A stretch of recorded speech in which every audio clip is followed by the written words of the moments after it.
Hello and welcome to TEW 2013. I am here with this 2006 mod once again. We are at SmackDown. Let's see what happens here on Friday night SmackDown. Let me save. Let's go. I have 4 pre-show matches this week. Deuce and Domino versus the Mexicals did pretty good. Deuce and Domino are improving each week. I mean, every week I put them in something, they get better. So that's good. I was just testing Davey Richards out. Just testing him out. Chavo wins, of course. Benoit Layfield. They didn't click. That's alright. And these two had a decent match. It's about the same as Benoit and JBL. Okay, show opens with The Undertaker cutting a promo after what happened last week. He suspects it's Randy Orton trying to play mind games on him, and Taker's just saying, "I'm the king of mind games. People don't play mind games with me. I play them with them." And Mr. Kennedy's in the ring with Orlando Jordan, Paul Burchill, and William Regal. I just threw Regal in there because why not? I needed a fourth guy. The ring is set up to resemble a funeral home with a casket with a picture of Chris Jericho on the center. Mr. Kennedy proceeds to give a eulogy declaring that the career of Chris Jericho is well and truly dead.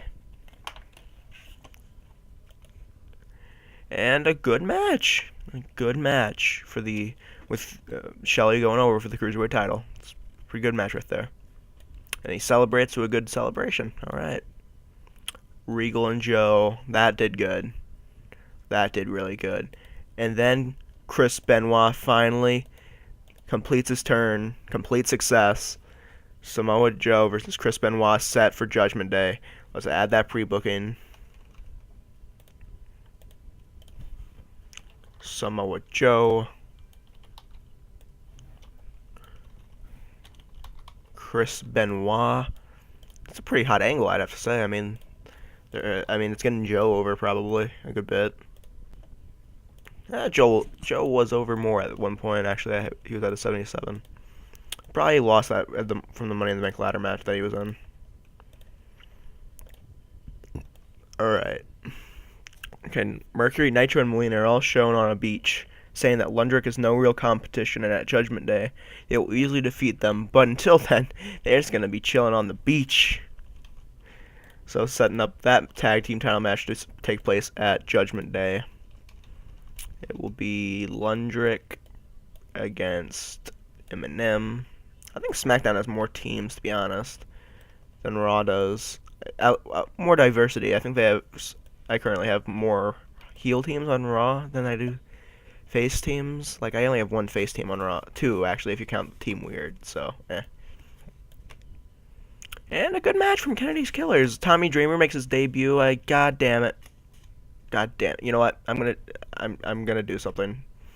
I don't normally ever do this, but I'm just sick and tired of this happening. I didn't do it on Raw, and I had like so many people debut without gimmicks.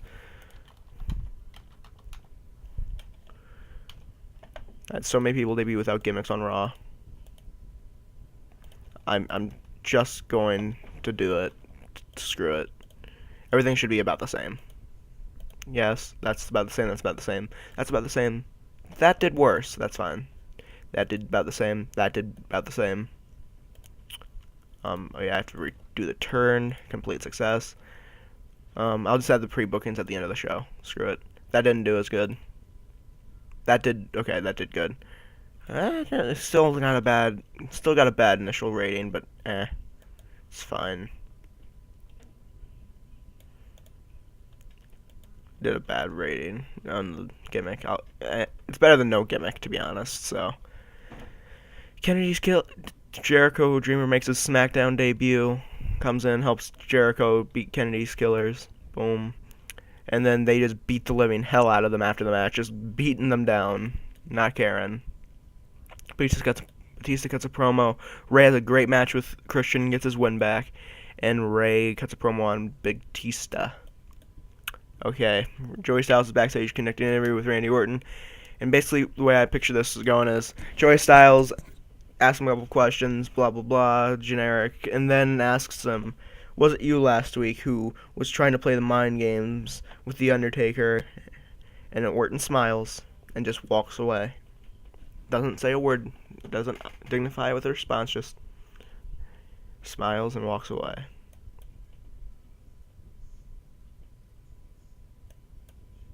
And a good main event. A decent main event. It wasn't the match of the night. I think Joe Regal probably wasn't it? About the feature great action, great heat from the audience. The Undertaker defeated Finlay in 1652 with the Tombstone Pile Driver, and then after the match, Randy Orton I imagine him coming in him with a chair and then just beats him down with a chair, with any weapon he could find, RKO onto a chair, the punt kick, everything, just throw everything at Taker. And a good show, an 85 B plus for SmackDown. I like it. Let's see what match of the night was. I'm pretty sure it was Joe Regal, right? 81 compared to an 80. Yep, that was Joe Regal was match of the night. All right. Outside, I don't think there's anything new that I would like to show in the main central thing, but I'll look and see anyway if there is. Nothing happening there. Oh yeah, Lita's mad at me because they had Mariko, forget her last name, Mariko Yoshida, defeat her on Raw. So, just another name. I think all these guys are like to sign to a year or just a little bit less than a year. So I mean, I should be able to get them happy before their contracts run out, especially Lita, because she was angry and now she's only annoyed. So,